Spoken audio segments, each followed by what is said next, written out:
आतून छान वाटण्यासाठी स- आपल्या भावना छान पाहिजे. आतून छान वाटण्यासाठी आपण आतून रिलॅक्स पाहिजे. आतून छान वाटण्यासाठी असं आपण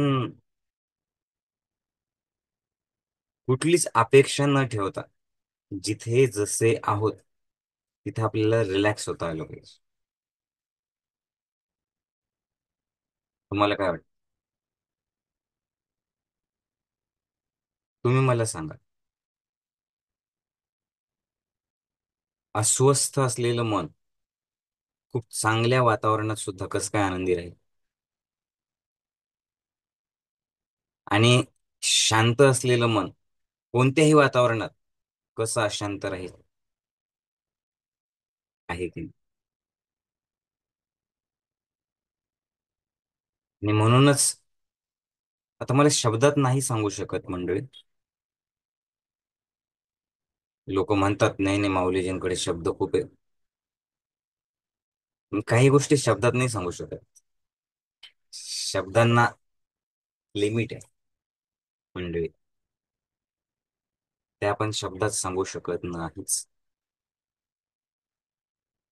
चैतन्यवनात असं काहीतरी आहे ना मंडळी, की जे संपूर्ण जगात कुठेच नाही.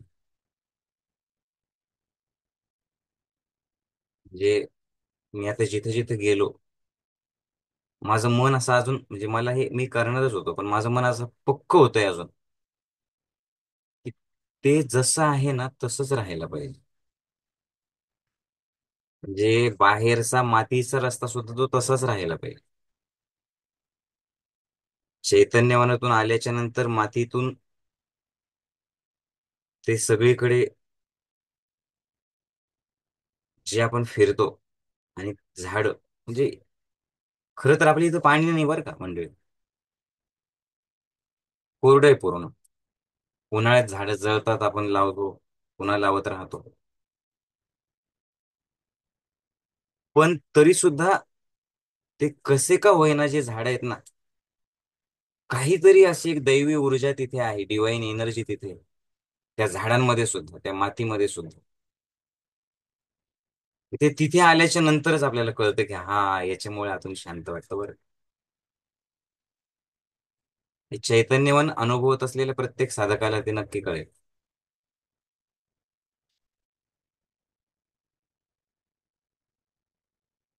कृष्णाच्या अंगणात ज्यावेळेस आपण बसतो, ती झाडं सुद्धा बोलतात आपल्यासोबत, ती माती सुद्धा बोलते आपल्यासोबत. आणि ते जसं आहे ना तसंच राहायला पाहिजे. म्हणजे खूप मोठ्या मोठ्या मूर्त्या असतील म्हणजे तिथे देवत्व येतं असं नाहीये. जिवंत माणसं तिथे देवत्वाचा अनुभव जर करत असतील ना तर तिथे 100% देवत्व असतं. हे लक्षात ठेवा. आणि आपलं चैतन्यवनातलं निवासी शिबिर म्हणजे देवत्व अनुभवण्याची फॅक्टरी आहे. माणूस म्हणून यायचं आणि स्वतःमध्ये असलेली देवत्वाची ऊर्जा अनुभवून घरी जायचं. असं आपलं शिबिर आहे. नाही का? सांगा.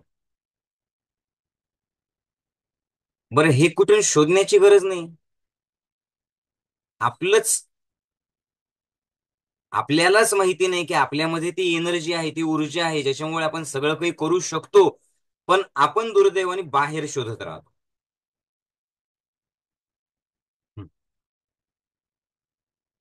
आणि तिथे आल्याच्या नंतर शेवटच्या दिवशी जी अनुभूती येते, मग ती ऊर्जा तुम्हाला म्हणते, तुम मुझे वहां ढूंढ रहे थे और मैं तुम्हारा यहाँ इंतजार कर रहा हूं. तो वहां से यहां तक आने का जरिया ज्ञान योग है और रास्ता 6 दिन का शिविर है.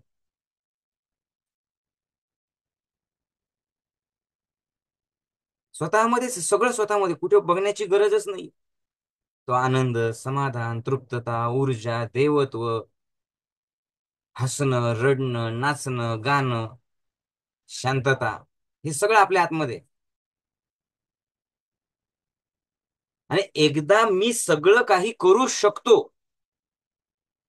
असा अनुभव आला मंडळी, मी सर्व काही करू शकतो असा अनुभव एकदा माणसाला आला, की अरे त्या वेळेला त्याला जाणवतं की जीवन एवढं सोपं आहे. अनुभव तुम्हाला सुद्धा आला असेल मंडळी असा, की शिबिरात येण्याच्या अगोदर सगळ्या गोष्टी अशक्य वाटत होत्या. सुरुवात, नाही, जमणार नाही, करू शकत नाही, वेळ नाही, नशीबच फुटकं, करणार का?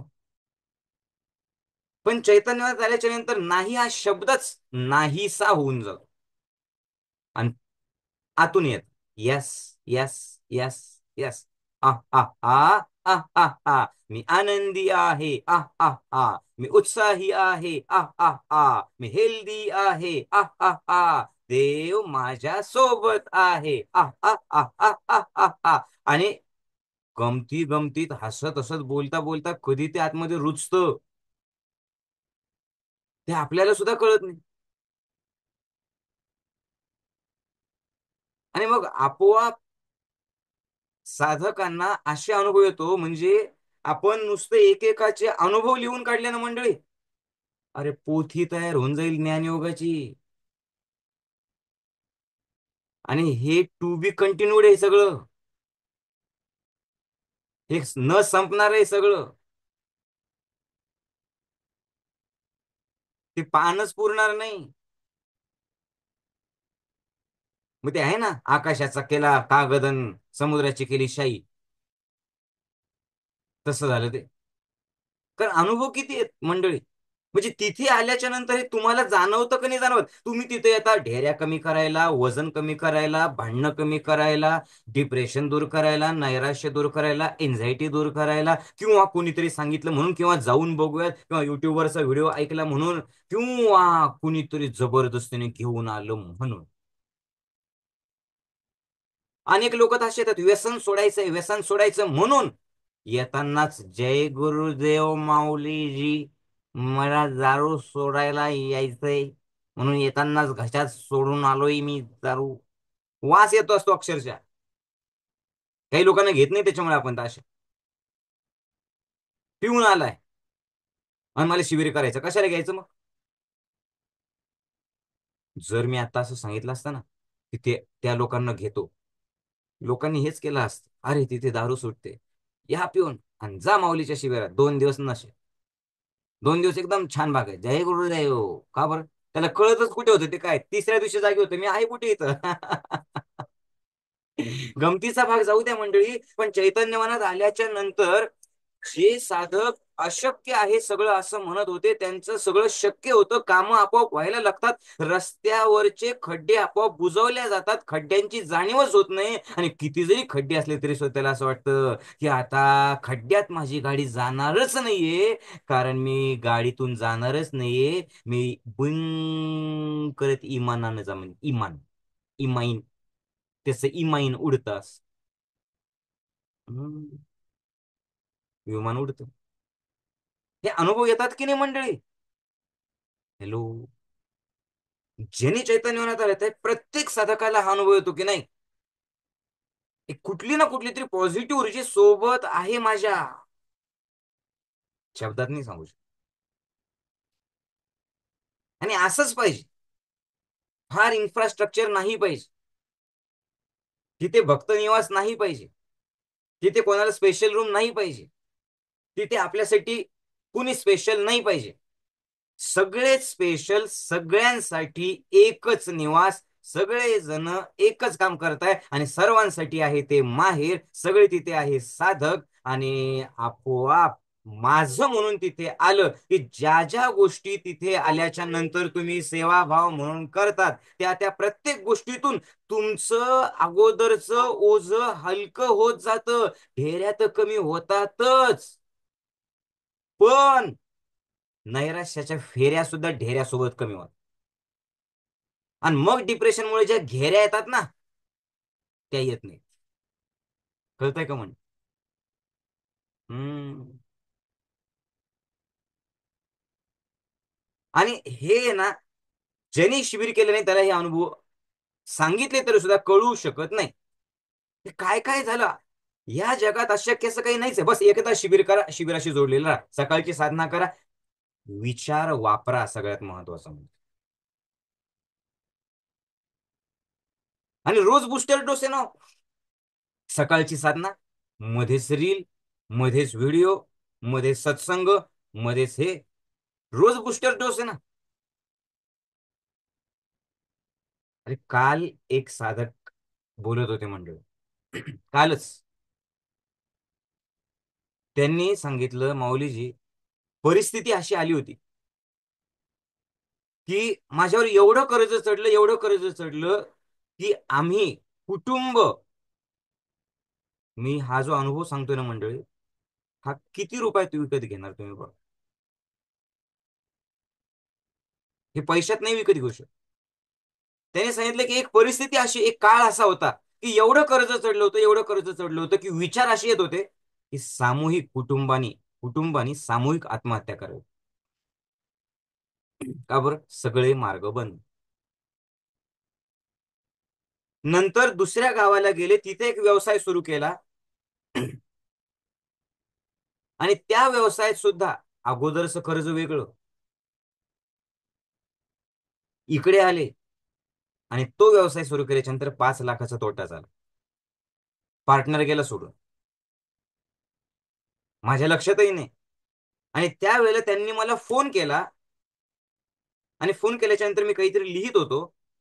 फोन आल्याच्या नंतर ते जे काही मला बोलले, हे त्यांनी मला काल आठवण करून दिली, माझ्या लक्षात नव्हतं. तर त्याच्यावरती मी जे काही लिहित होतो ना, तो मेसेज, तो संदेश, ते पॉइंट मी त्यांना वाचून दाखवले आणि त्यांना समजून सांगितलं. आणि त्यांच्या ते डोक्यात एवढं फिट बसलं की तुम्ही तुमचं कार्य करत राहा, होणार आहे, सगळं छान होणार आहे, विचार करू नका, बस पुढे जात राहा. आज त्यांच्याकडे 14 माणसं कामाला आहेत. आज त्यांच्याकडे 2 गाड्या आहेत. आज तो जे व्यवसाय करतो, त्यांनी सांगितलं की त्या व्यवसायाचा लाभ घेण्यासाठी महाराष्ट्राचे मुख्यमंत्री सुद्धा तिथे येतात. आणि त्यांची इच्छा आज मला त्यांनी बोलून दाखवली की माऊलीजी, आता माझी इच्छा अशी आहे, ते तर सगळं निघून गेलंच, की सीएम आले, आता पीएम नक्कीच येणार आहे माझ्याकडे. आणि मुंबईतला मी जे करतोय तो सगळ्यात मोठा व्यवसाय माझा होणार आहे, मला माहिती आहे. म्हटलं तथास्तु. आणि हेही सांगतो की 2 वर्षाच्या आत होईल. बघ, अरे किती रुपयात विकत घेणार? जर त्या क्षणाला ते विचार त्यांना भेटले नसते, त्यांनी ते अप्लाय केले नसते, त्यांनी ते वापरलं नसतं, तो संयम त्यांना राहिला नसता, ते बस पुढे चालत राहिले नसते, काय मिळालं असतं आत्महत्या करून? मग काय देतात ज्ञानयोग, ध्यानशिबिर तुम्हाला? योग, ध्यान, प्राणायाम, वजन कमी कसे करणे, काय खावे, काय खाऊ नये, शंख प्रक्षालन करणे, खालून वरून स्वच्छ, सगळी स्वच्छता करणे, हे नाही. अंतर्बाह्य तुम्हाला बदलून टाकतं. आणि हा बदल जर तुमच्यात होत नसेल, तुम्ही ज्ञानयोगाचे साधक नाहीयेत, तुम्ही ते वापरत नाहीये. तुमचे रोज नवरा बायकोची भांडणं होतात, एकमेकांविषयी द्वेष आहे तुम्हाला, मनात नैराश्य आहे तुमच्या, संशय एकमेकांवरती तुम्हाला, बोलून दाखवत नाही, आतमध्ये एक आणि बाहेर एक आहे तुम्ही. तुमचं वजन कमी व्हायला तयार नाहीये, तुम्ही आजारी पडतायत सारखे सारखे, तुम्हाला आतून उत्साह वाटत नाहीये, तुमचं मन शांत नाहीये, तुम्ही जिथे कुठे जातात एक पॉझिटिव्हिटी फील करत नाही. मी फील करण्याबद्दल बोलतोय, फील करत नाही. तुम्हाला सत्संग बघायला आवडत नाही, तुम्हाला सत्संगात कॉमेंट करायला आवडत नाही, तुम्हाला सत्संगाची चर्चा करायला आवडत नाही, तुम्हाला ज्ञानयोग, माऊली, ध्यानयोग, चैतन्यवन हा विषय काढला तर तासन तास बोलावंच वाटत नाही. याचा अर्थ आहे की आतमध्ये वेगळंच आहे, बाहेर फक्त मुखवट आहे. आणि मुखवटेवाल्यांना अनुभव येत नसतो. त्यांना आयुष्यभर जे मुखवटे घालतात ना, त्यांना फक्त दुखवटा असतो बस. आणि तो बाहेरचा दुखवटा तरी 2 दिवस 4 दिवस असतो, हा आतला दुखवटा आहे ना, जेवढे दिवस मुखवटे तेवढे दिवस दुखवटे. कळतंय? रोज दिवस त्यांना नरक असतो, पर्याय नाही म्हणून ते राहत असतात. इच्छा तर नसते त्यांची, पण आता जागा करा. तुमचं असं होतंय का? हा प्रामाणिकपणे स्वतःला प्रश्न विचार. अरे हजारो लोक असे आहेत की ज्यांना 2 4 5 10 15 वर्षापासून लेकरं होत नव्हते, चैतन्यवनात आले, जोडीने त्यांनी शिबिर पूर्ण केलं, निसर्गोपचार शिबिर पूर्ण केलं, सेवा देत राहिले आणि त्यांना लेकरं झाले. किती उदाहरण आहेत असे. नाही मग इथं काय चमत्कार, चमत्कार एकाने माहिती नाही, पण इथे आल्याच्या नंतर त्यांची शरीराची शुद्धी झाली, मनाची शुद्धी झाली, डोक्यातलं सगळं निघून गेलं आणि जिथं जिथे कमतरता आहे शरीराने ती कमतरता भरून काढली. झालं. लाखो लोकांची बीपी शुगर दूर झाले, थायरॉइड दूर झालं. नाही झालं? तुम्ही सांगा मला. वजन कंट्रोलमध्ये आलं, त्वचेचे आजार दूर झाले, पीसीओडीचा त्रास दूर झाला, चष्म्याचा नंबर कमी झाला, मोतीबिंदूचं ऑपरेशन त्यांचं टळालं, चेहऱ्यावरचे डाग निघून गेले. पण त्याच्या अगोदर त्यांच्या मनातले डाग निघून गेले. आणि मनातले जेव्हा निघून जातात डाग, कळतंय का, तेव्हा मग कमी होऊन जाते, निघून जाते, विसते तुमच्या मनातली सगळी बदल्याची आग. कारण आतून निघून जातो सगळा तुमचा राग. कळतंय? कशामुळे? कारण आयुष्यात पहिल्यांदा आतून निघून जातो तुमचा सगळा राग, कारण आयुष्यात पहिल्यांदा चैतन्यवनात आल्यावर थांबते तुमची भागम भाग.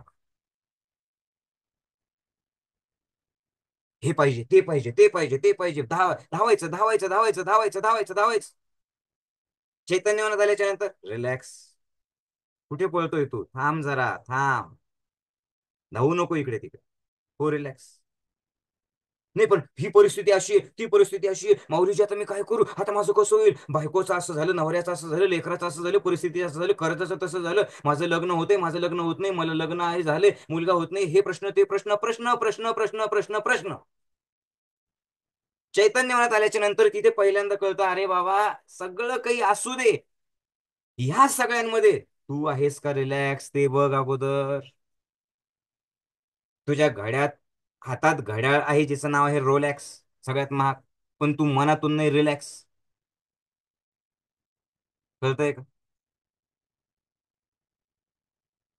तो करतोय तुला देव फॅक्स, पण तुझा फॅक्स मशीनच बाई बंद, म्हणून तो त्रास होतोय तुला मॅक्स. हॅलो. चैतन्य मनात आल्याच्या नंतर कळतं, अरे थांब, तू अगोदर रिलॅक्स होवर. अशाने कसं होईल? अरे, अरे माझ्या सोन्या, रस्त्याने जाताना जर तुम्हाला खडे खडे खडे खडे खडे खडे आहे, नुसते खडे, त्रास होईल का नाही होणार? बोलत राहा माझ्यासोबत. अरे जेव्हा ना, मी कुठे नाही म्हटलं 2 घास जास्त खा, पण निदान असं असं करत तर जेव्हा पचन तर चांगलं होईल. ऐका तर खरी. सध्याच्या सिच्युएशनला हे ज्ञान वापरा तर खरी. कळतंय का? अहो मावशी, हे ज्ञान वापरा तर खरी, तर होशील तू बरी. एक ना एक दिवस जायचंच आहे वरी. मग, पण जर ज्ञानयोग वापरला तर येतील सुखाच्या सरी, एवढं लक्षात ठेवा. काय सांगतोय मी? सगळीकडे खडे खडे खडे आहे, पण जर तुम्ही चांगल्या क्वालिटीची चप्पल घातलेली असेल तर त्या खड्यांचा परिणाम होईल का?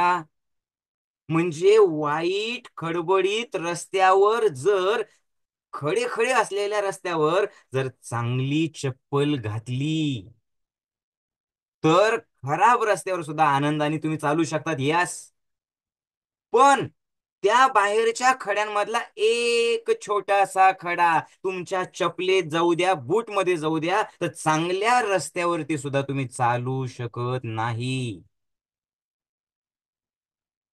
हे काय हे? वाईट रस्ता, चप्पल छान, मस्त चालतंय. चांगला रस्ता, चप्पल छान, पण एक छोटासा खडा चपलेत गेला, चालू शकत नाही. बस हेच आहे आपलं मन. बाहेर असं घडतंय, इकडं असं घडतंय, तिकडे तसं घडतंय, हा असा बोलला, त्याने तसं बोलला, याने असं केलं, त्याने तसं केलं, माझं कसं होईल, माझं कसं होईल, आता काय करायचं, पोराचं काय करायचं, आईचं काय करायचं, बापाचं काय करायचं, जावायचं काय करायचं, लग्नाचं काय करायचं, माझं काय होईल, माझं काय होईल. आता हे सगळे परिस्थिती आहे, पण ज्याने ज्ञानयोगाची चप्पल घातली, ज्याचं मन पॉझिटिव्ह आहे, ज्याच्या मनामध्ये यस, माऊलीजी सोबत आहे, ज्ञानयोग सोबत आहे, परमेश्वर सोबत आहे, मी माझ्या सोबत आहे, माझं चांगलं होणार आहे, अरे आई आणे तो होऊ द्या काहीतरी, हे तोंडाने बोलणं नाही हो. हे ज्या क्षणाला तुम्ही फील कराल ना मंडळी, त्या क्षणाला अवघड वाटेवरतून सुद्धा तुम्ही सहज जाऊ शकतात. पण ज्याच्या मनात एक खडा गेला, कळतंय? एक खडा, ज्याच्या मनात गेला नकारात्मक विचारांचा एक खडा, मग तो नुसता रडतो भाडा भाडा. काय सांगावं. मग त्याने किती जरी खाल्ला वडा, तरी त्याच्या अंगणात पडत नाही सुखाचा सडा. असं आहे म्हणून. का बरं? चपलीत खडा गेला. हॅलो.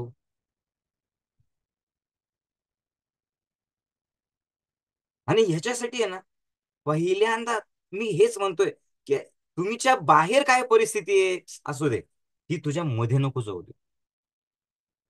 थांब, शांत हो, रिलॅक्स हो. बघ, बघ जरा, एक दीर्घ श्वास घे, चेहऱ्यावर स्माइल ठेव. बघ, सांग स्वतःला, अरे तू त्याच्यापासून वेगळा आहे. तू हे करू शकतो. यस, येऊ दे तुझ्या हातात. मंडळी, ती जर तसं असलं असतं ना झपाटलेल्या पिक्चर मध्ये, माझा आत्मा तुझ्यात आणि तुझा आत्मा माझ्या, ओम पट स्वाहा, ओम बघ ना काय आहे ना ते. ते भागोदरी आता म्हणताच येत नाही, भगंदरच ते तोंडात येतात, आता जाऊ दे ते काय.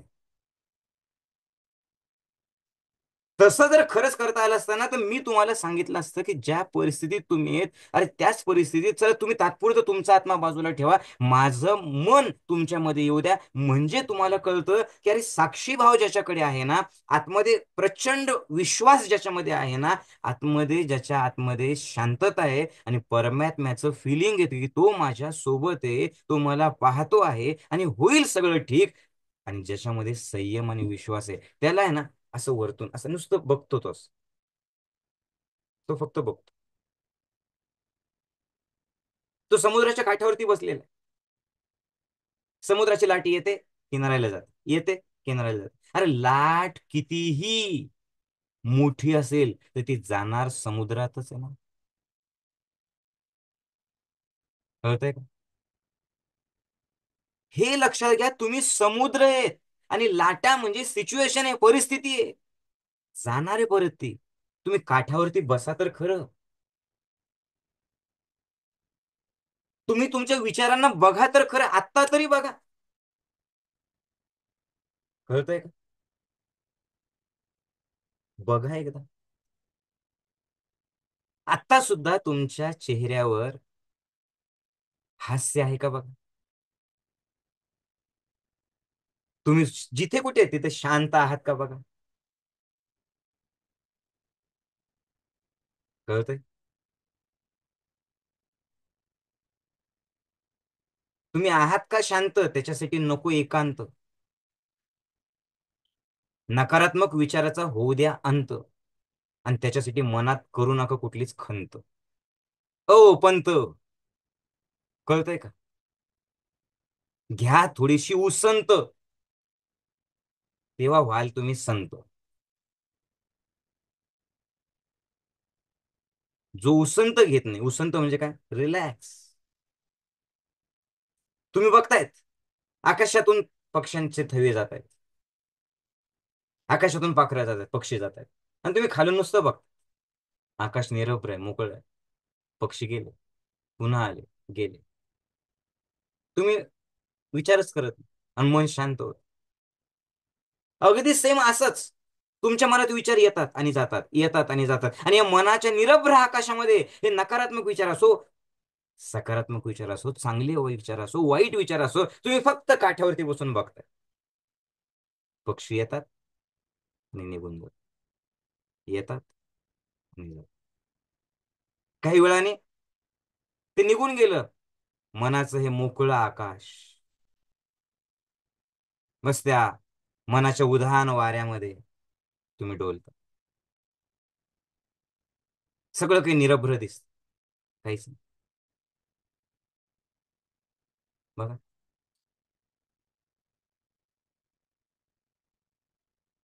असं विचारांना साक्षी भावानी पाहणं जमलं की मग तुमचं आमचं जमलं.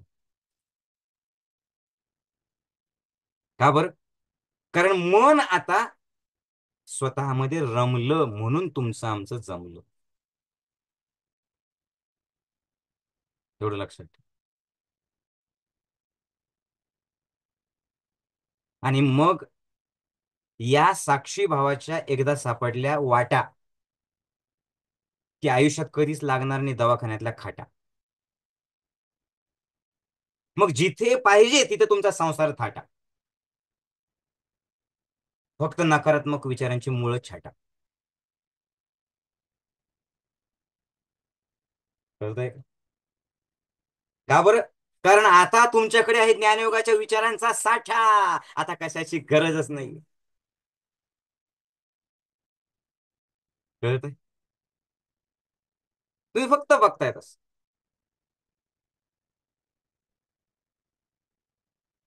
तुम्ही बसलेत तुमच्या गॅलरीत, आणि मेंढपाळ त्याच्या मेंढ्या नेतोय. एक एक मेंढी जाते, एक एक मेंढी, तुम्ही आपले बघताय. काही नाही, नुसतं बघ. गेल्या मेंढ्या, निघून गेल्या रस्ता खाली. बस तुम्ही तुमच्या मनाची गॅलरीत बसले, तुम्ही बघताय. मेंढ्या आल्या विचारांच्या. तुम्ही कुठल्याच मेंढीला मॅ केलेलं नाही, काही नाही केलं. तुम्ही मेंढीला विचारलं नाही. तुम्ही उगीच, खरं तर मेंढीला काही घेणं देणे बरं का मंडळी तुमच्याशी. मेंढीला तुमच्याशी घेणं देणं नाहीये. मेंढी म्हणजे कोण? नकारात्मक विचार, वाईट विचार, त्याला घेणं देणं नाही. तुम्ही त्याला तुम्ही त्याला छेडू नका ना. तुम्हाला वाटतं तुम्ही त्याला छेडलं म्हणजे तुम्हाला लय छान वाटतं. मेंढ्या जात होत्या, बाबू माझ्याकडे आला, मग मेंढ्याला बोलता येतं, माझं बोलणं कळतं. म्हटलं कसं काय? त्यांनी विचारलं, ए मेंढी, जूनच्या अगोदर कोणता महिना येतो? म्हणे मे. म्हटलं, अरे वा, मे महिना येतो. म्हणे एप्रिलच्या नंतर कोणता येतो? म्हणे मे. अरे वा, कळाल. आपल्याच मनाचं आपण समाधान. खरंच कळतं का? अहो, विचार काल्पनिक आहे मंडळी. कळतंय का? विचार निघून जाणार आहेत, मेंढ्या आहेत. ते जाऊ द्या त्यांना. तुम्ही बघा ना, रस्ता खाली होणार आहे काही वेळात. असं विचारांच्या काठांवर बसून, त्या काठावर बसून जर विचारांना पाहणं जमलं, तर तुमचं आमचं जमलं. कळतं?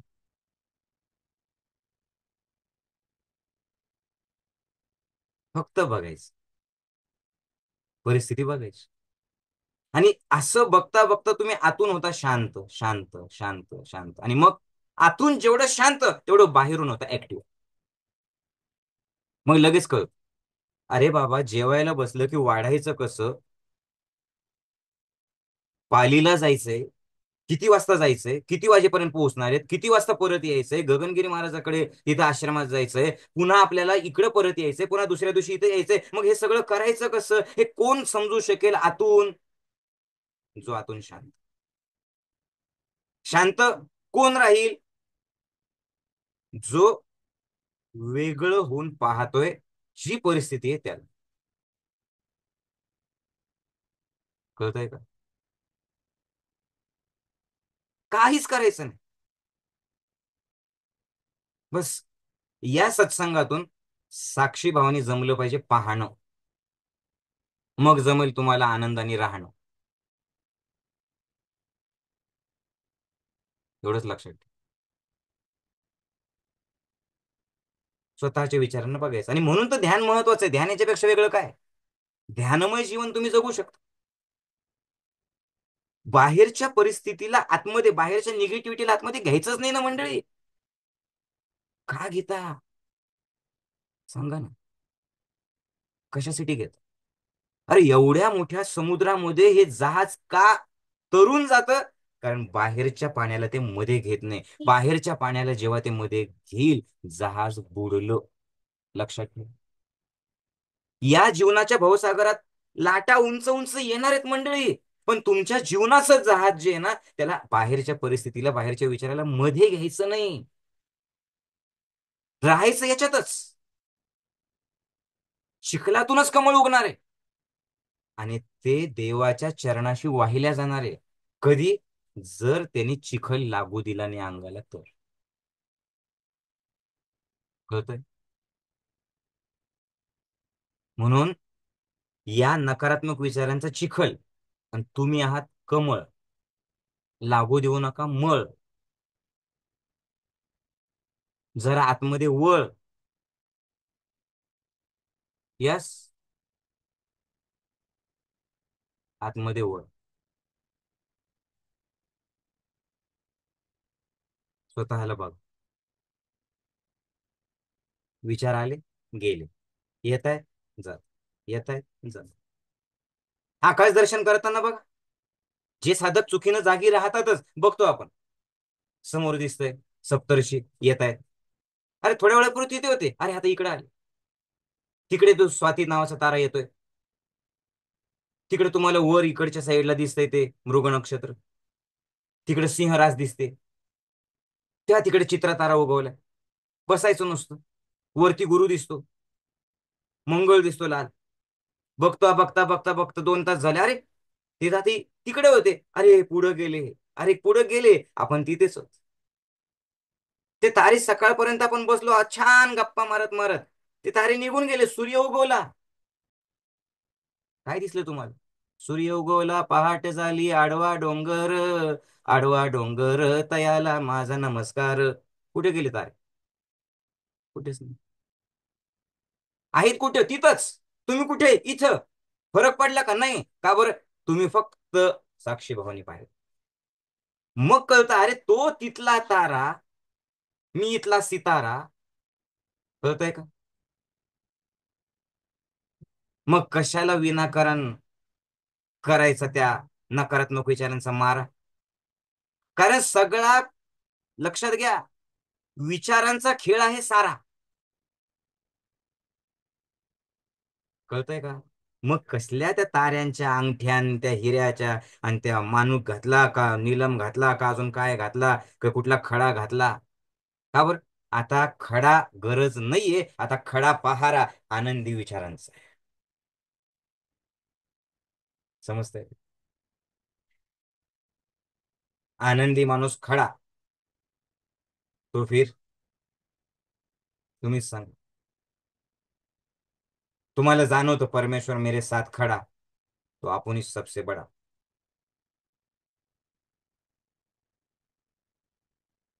हे हे मिळतंय मंडळी चैतन्यवनात. याच्यासाठी यायचंय. आणि हे अनुभवत आहे का बघा. हा अनुभव घ्यायचा आहे चैतन्यवनात. हा असं बोलला, याने असं केलं, याने तसं केलं. अरे लोकांच्या बोलण्याकडे कशाला लक्ष देता? प्रत्येकाचं वेगवेगळं मत आहे. प्रत्येकाचा वेगवेगळा चष्मा आहे. तो त्याच्या चष्म्यातून बघेल, तुम्ही त्याच्या चष्म्यातून स्वतःला कशाला बघता? तो बोलणारा बोलून निघून जातो. तुम्ही तुम्ही नाराज राहता. लोकांचं काय? लोक काही बोलतील. आपल्याच चैतन्यवनात येतील, कैऱ्या खाऊन जातील, पुन्हा म्हणतील आंबट आहे. आणि त्याच आंबट कैऱ्या घेऊन तुमच्या घरात घुसतील आणि म्हणतील तिखट मीठ दे. त्याच आंबट कैऱ्याला तिखट मीठ लावतील, खातील आणि निघूनही जातील, आणि पुन्हा म्हणतील कैऱ्या आंबट. अरे वा रे वा, आंबट.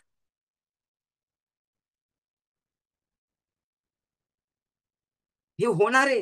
किती लोकांचं मनाला लावून घेणार आहे तुम्ही? आपण फक्त एक करायचं, आपण कोणाविषयी वाईट विचार करायचा नाही, आपण कोणाविषयी वाईट चिंतन करायचं नाही, आपण टेन्शन घेत बसायचं नाही, आपण एका जागी थांबायचं नाही, आपण विनाकारण चिंता करायची नाही. आपण आपलं कर्म करत राहायचं. कारण सगळ्यात शेवटी त्याच्या दरबारात कर्मच बोलतं. कळतंय का? ते कर्माला बोलू द्या ना. कर्माला बोलू द्या. तुम्ही फक्त तुमच्या विचारांना साक्षी भावाने बघा. बघत राहा.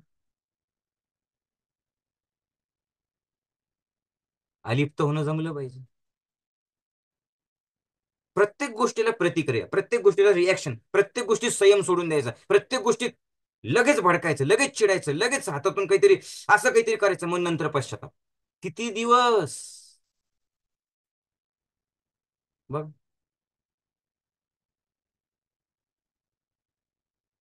कळतंय का मंडळी?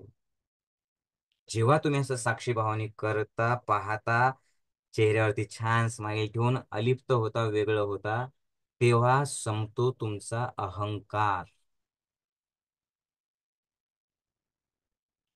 मग उरतं ते फक्त निर्गुण निराकार.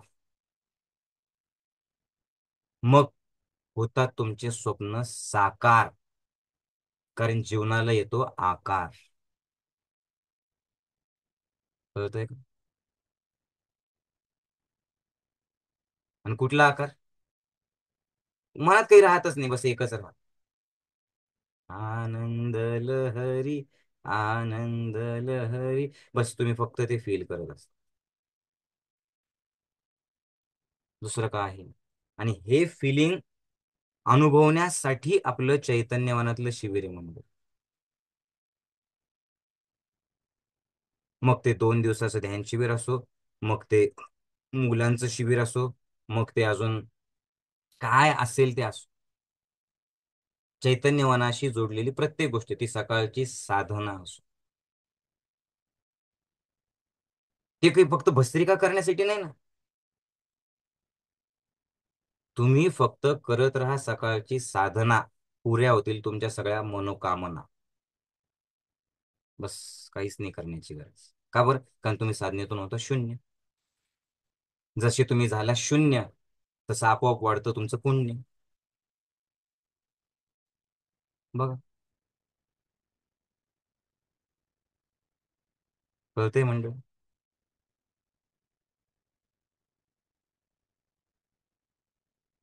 मन असं शांत होऊन जाईल.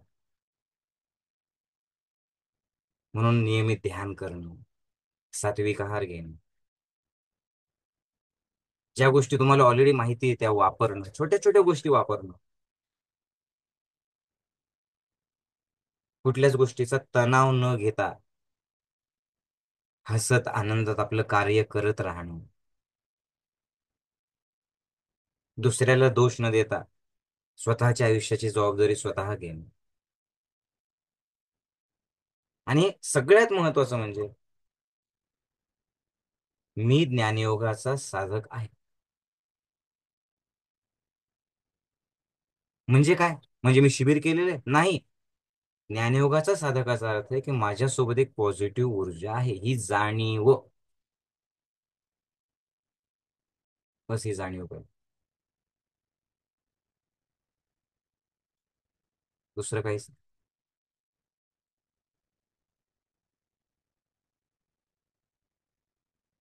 मी एकच सांगतो म्हणजे,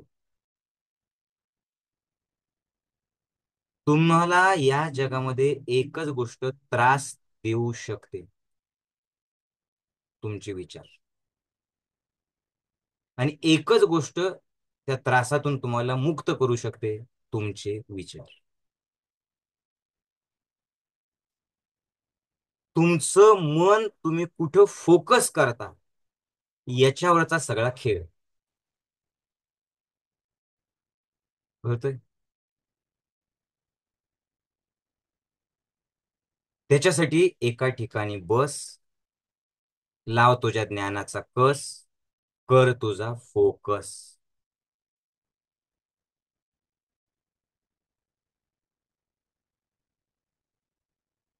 आणि फोकस कशावरती करायचं? काय सांगितलं मी? एकच गोष्ट जगात आहे जी तुम्हाला त्रास देते, एकच गोष्टी त्रासातून मुक्त करते, ते म्हणजे विचार. आता हा फोकस विचारांचा तुम्ही ज्यावर केला, ते विचार निर्माण होतात, तसे अनुभव तुम्हाला येतात. भूतकाळावर फोकस केला तर भीती आणि मानसिक त्रास निर्माण होतो. भविष्य काळावर विनाकारण फोकस केला की एन्झायटी आणि चिंता निर्माण होते. दुसऱ्या लोकांवर फोकस केला की तुम्ही त्या लोकांचे गुलाम बनता. बघ, दुःखी घटनांवर, झालेल्या वाईट घटनांवर फोकस केलं की तुम्हाला आतमधून मानसिक त्रास होतो. पण तुम्ही जर तुमच्या कर्मावर फोकस केला, श्वासावर फोकस केलं, चेहऱ्याच्या स्मित हास्यावर फोकस केलं, ज्ञानयोगाचा साधक आहे याच्यावर तुम्ही फोकस केला, तुमच्या आतमध्ये तुम्हाला हे फील होत राहिलं, तुम्ही ते मुद्दामून करून घेतलं, तर तुम्ही आपोआप तुम्हाला जाणवतं की तेच विचार जे मला त्रास देत होते, तो त्रास कमी झाला. कारण मुळात तो नव्हता त्रास, ते होता फक्त नकारात्मक विचाराचा भास.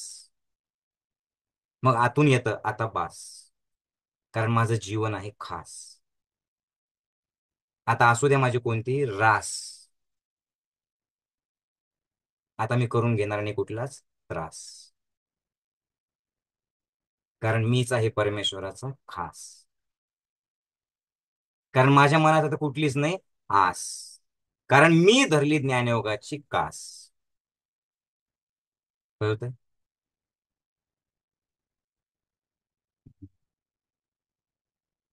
म्हणूनच आता एन्झायटी आणि चिंतेचा बसणार नाही मला फास. यस.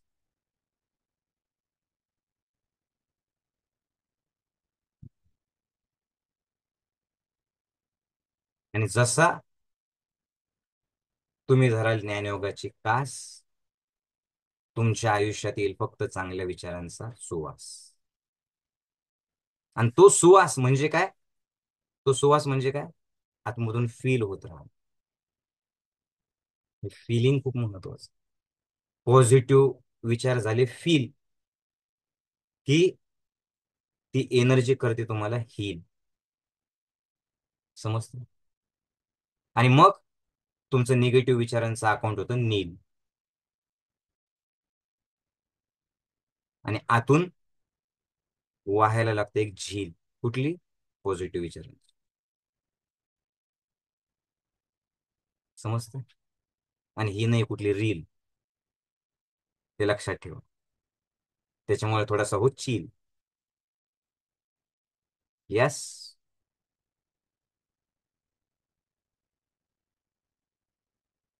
तर बघा, जेवढं तुम्ही फोकस चांगल्या गोष्टीवर कराल, तेवढं तुमचं छान.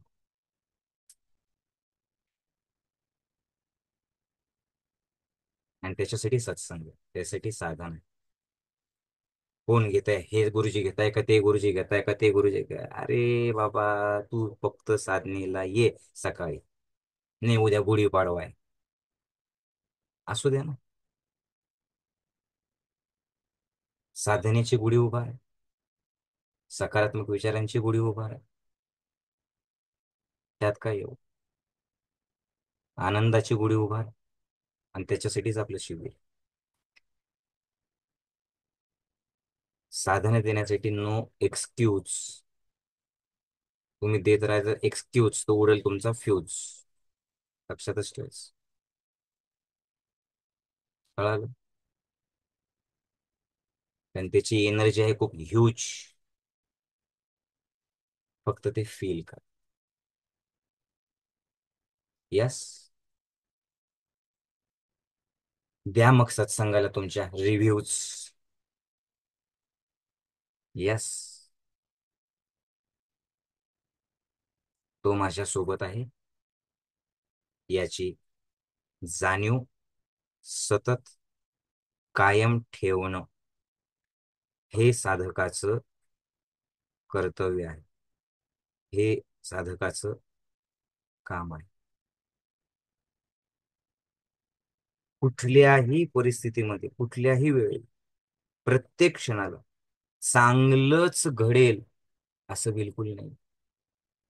चांगलं घडो किंवा वाईट घडो, मी चांगल्या वाईटाच्या पलीकडचा आहे, पलीकडचा. कळतंय का मंडळी? बस देवाचं नाव घेत चालूच. श्री कृष्ण गोविंद हरे मुरारी, हे नाथ नारायण वासुदेव. श्री कृष्ण गोविंद हरे मुरारी, हे नाथ नारायण वासुदेव. हे नाथ नारायण वासुदेव. हे नाथ नारायण वासुदेव. हे नाथ नारायण वासुदेव श्रीकृष्ण गोविंद हरे मुरारी हे नाथ नारायण वासुदेव. छान वाटतंय की नाही म्हणलं? तुमच्याकडे काय महत्वाचं ते नाही. तुम्ही तुम्ही फील करत आहात की नाही ते बघा. जाणीव नेणीव भगवंती नाही, उच्चारणी पाही मोक्ष सद.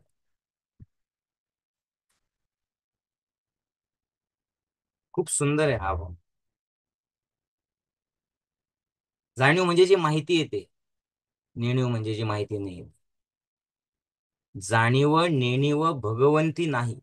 परमेश्वराकडे तुमच्याकडे ज्ञान आहे का अज्ञान आहे, त्याला परमेश्वराला काही घेणं देणं नाही.